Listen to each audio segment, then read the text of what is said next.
अरे, और कितनी मेहनत करनी पड़ेगी। कुछ ऐसा जुगाड़ू आइडिया सोचना पड़ेगा कि शिकार मेरे पास खुद चल कर आए। लोमड़ी बहुत ही शातिर धूर्त था। वो कोई ऐसा तरीका ढूंढ रहा था जिससे वो आसानी से शिकार ढूंढ सके।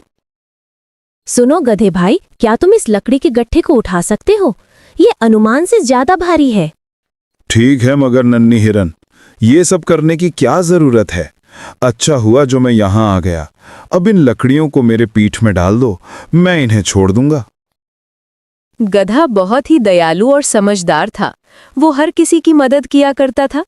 एक दिन भेड़िया बड़ी ध्यान से एक स्थान पर बैठकर सोच रहा था।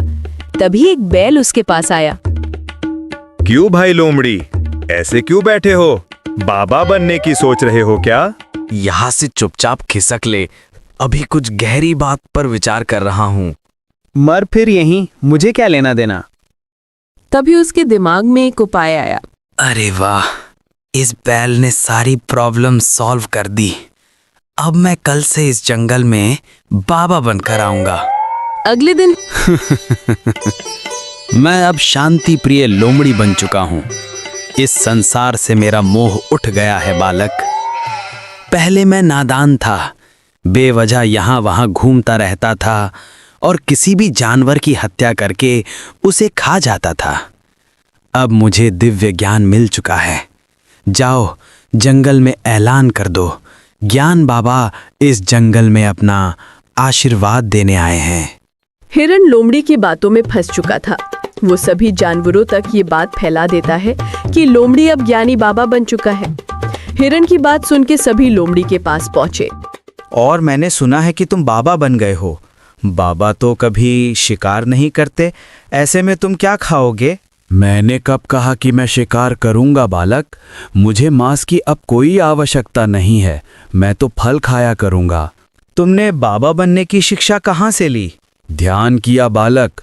उस ध्यान में मुझे प्रभु ने आशीर्वाद दिया और कहा कि मैं इस जंगल का कल्याण करूं। तभी एक खरगोश वहां पहुंचा और बोला, बाबा जी कोई चमत्कार कीजिए, मेरे बच्चे के पेट में बहुत दर्द हो रहा है, उसका इलाज कीजिए। तुम चिंता मत करो बालिके, मैं अभी एक मंत्र फूंकता हूं और तुम्हारा बच्चा ठीक हो जाएगा। ओम हिम क्लिम फट स्वाहा। अब जाओ देखो कि ठीक हुआ कि नहीं। खरगोश अपने बच्चे को चेक करके आता है। बाबा जी की जय हो। अद्भुत बाबा जी, मेरा बच्चा बिल्कुल ठीक है, उसका दर्द छू मंतर हो गया है। अब सभी लोमड़ी की चाल में फंस चुके थे। उन सभी को विश्वास हो चुका था कि लोमड़ी बाबा बनकर चमत्कार करता है। अब लोमड़ी की रोज सेवा होने लगी। तरह तरह के भोजन पकवान लाए जाने लगे। लोमड़ी का दिन अच्छे से कटने लगा। मगर एक दिन, रोज खाने के लिए मिलता तो जरूर है, मगर आखिर ठहरा मैं मांसाहारी जानवर, ये घास फूस कब तक खाऊंगा? वही दूसरी तरफ गधा कुछ सोच रहा था। ये चमत्कार है या आंखों का धोखा, कुछ समझ नहीं आ रहा है। भला एक मांसाहारी जानवर बाबा बनकर शाकाहारी भोजन कर रहा है और सही रास्ते पर चलने की राह बता रहा है। जरूर दाल में कुछ काला है। एक दिन, बच्चा जाओ और ऐलान करो कि बाबा सबसे कुछ जरूरी बात करने वाले हैं। भालू की बात सुन के सभी जानवर लोमड़ी के पास पहुंचे। मेरी बात ध्यान से सुनो बच्चा। मैं जब ध्यान में था तभी मुझे एक सपना आया। इस जंगल में एक रहस्यमयी शैतान हमला करने वाला है। आप सभी चौकन्ना रहिए, मैं इसका निवारण ढूंढने की कोशिश करता हूँ। सभी जानवर सतर्क हो गए थे, मगर कोई ना कोई जानवर एक हफ्ते बाद गायब होने लगे थे। इन सभी घटनाओं से गधा कुछ सोचने लगा। लोमड़ी के कहने के बाद से ही ये सभी घटनाएं घट रही हैं। क्या सच में उसने ये सब देखा है, या फिर कहीं उसी की चाल तो नहीं है? आज रात को जंगल में पहरा देना होगा। रात की चांदनी अब धीरे धीरे गायब होने लगी थी। जंगल खामोशी के आगोश में समा चुका था। गधा एक पेड़ के पीछे दुबका हुआ था। तभी उसे किसी के आने की आवाज सुनाई दी। गौर से देखने के बाद उसे मालूम हुआ कि ये तो लोमड़ी है। अच्छा जी, दिन में बाबा और रात को शैतान। पीछा करना पड़ेगा, आखिर ये करता क्या है? अरे खरगोश, यहाँ क्या कर रहे हो? तुम्हें मालूम नहीं क्या आसपास शैतान घूम रहा है इस रात के अंधेरे में? मैं अपना रास्ता भूल गया हूँ काबा जी, क्या आप मेरी मदद कर सकते हैं? अरे मेरे साथ चलो, मैं तुम्हें रास्ता बताता हूँ मोक्ष का। और लोमड़ी उसे झाड़ियों में ले गया और उसका शिकार कर दिया। गधे ने सारी घटनाएं देख ली थीं। अगले दिन, बाबा जी, मेरे पति अभी तक घर नहीं पहुंचे। अपनी दिव्य शक्तियों का इस्तेमाल करके पता लगाएं कि वे कहाँ हैं। इसमें ध्यान लगाने की कोई जरूरत नहीं है। मैं बताता हूँ कि तुम्हारा पति कहाँ है। तुम्हारे कहने का मतलब क्या मतलब है? ये जो बाबा बना फिरता है, यही असली शैतान है। यही जानवरों का शिकार करता है और सभी जानवरों को झूठ बोलता है। तुम्हारे पति का शिकार भी इसी ने किया है। तुम ये क्या कह रहे हो? तुम्हें मालूम नहीं है क्या? बाबा जी सिद्ध ज्ञानी हैं। मैं सच कह रहा हूँ, इसे खरगोश का शिकार करते मैंने अपनी आंखों से देखा है। अपनी ये बकवास बंद करो। बाबा जी ने अपनी सिद्धि से छुटकी खरगोश के बच्चे का इलाज किया है और तुम कहते हो ये ढोंगी हैं। सारे जानवर गधे की बात पर जरा सा भी विश्वास नहीं कर रहे थे। गधे को भी समझ आ गया कि ऐसे में उसकी दाल नहीं गलने वाली। उसने तुरंत एक तरकीब निकाली।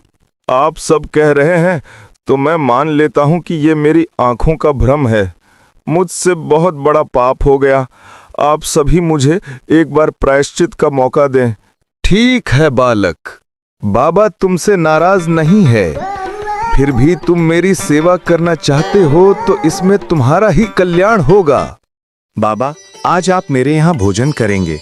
मैं समझूंगा कि मेरे पाप थोड़े कम हो गए हैं। ठीक है बालक, हम भोजन करने आएंगे। स्वादिष्ट पकवान तैयार करके रखना। गधे ने बहुत सारे पकवान बनाए थे। उसने लोमड़ी के साथ साथ राजा शेर सिंह और कुछ अन्य जानवरों को भी बुलाया था। गधे ने सभी को खाना दिया।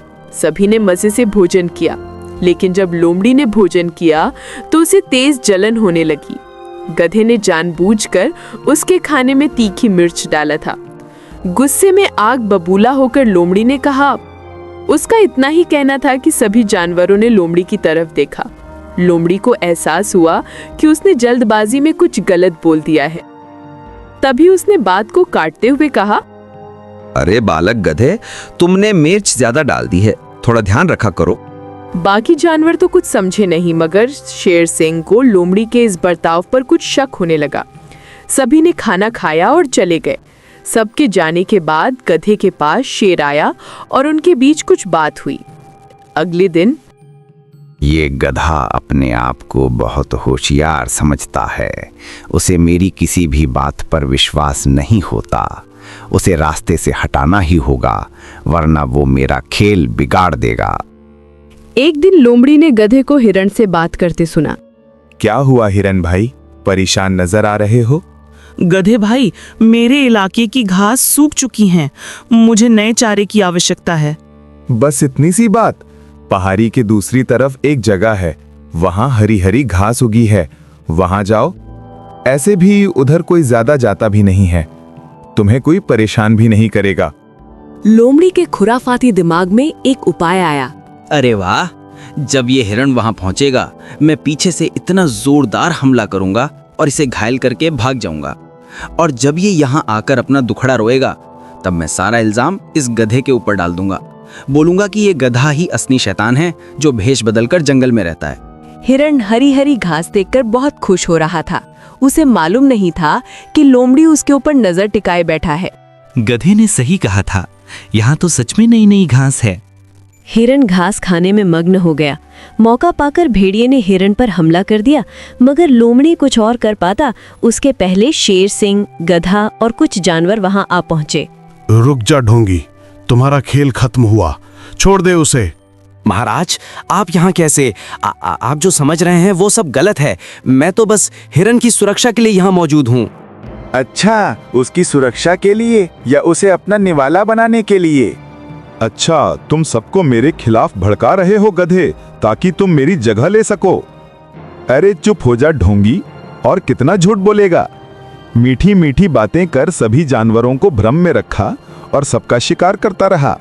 और इल्जाम उस शैतान पर डालता रहा जो दिखाई भी नहीं देता। लोमड़ी बुरी तरह घबरा गया था। उसकी पोल खुलते देखकर उसने गिड़गिड़ाते हुए कहा, महाराज, मुझे माफ करें। तुम्हारी माफी नहीं, सजा होगी। वो तो अच्छा हुआ कि गधे ने खाने पर बुलाया और तीखी मिर्च तुम्हारे खाने में डालकर तुम्हारा मुंह खुलवाने की कोशिश की। उसी समय मुझे तुम पर शक हुआ और मैंने गधे और हिरण के साथ मिलकर ये योजना बनाई। सनिको, इस लोमड़ी को कालकोठरी में डाल दो। रुकिए महाराज, मुझे एक बात जाननी है कि इसने खरगोश के बच्चे का इलाज बैठ बैठे कैसे किया?